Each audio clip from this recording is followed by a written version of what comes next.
What's going on, world?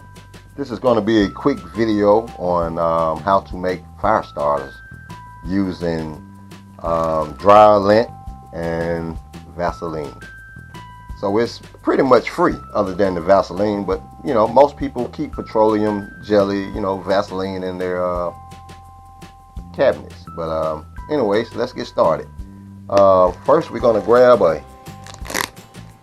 little wad of dry lint. It just depends on what size balls you're trying to make. The bigger, the longer they would burn. So we're gonna get a little Vaseline, and we're just gonna kind of knead this into a ball. And like I say, the bigger the ball,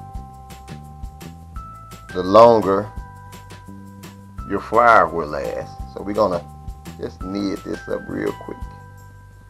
A little bitty ball. Great for campfires, man. Even at home, starting the fire in the fireplace. So you can go buy fire starters, but why not make your own?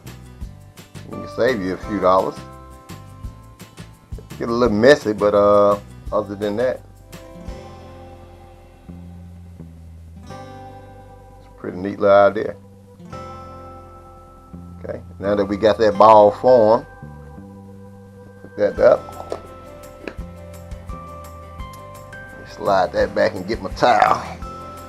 Like I say, this is a little messy, but I guess it's worth the mess. Now, we're going to fire this baby up. Got my old handy torch here. So she's ready.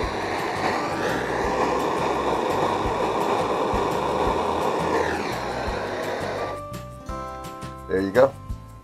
Make sure I got that off. And there it is.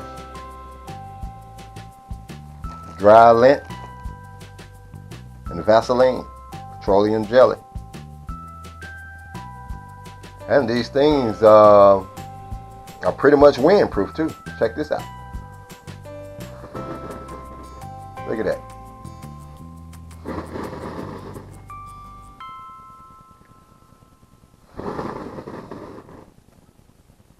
Hey, can't beat it.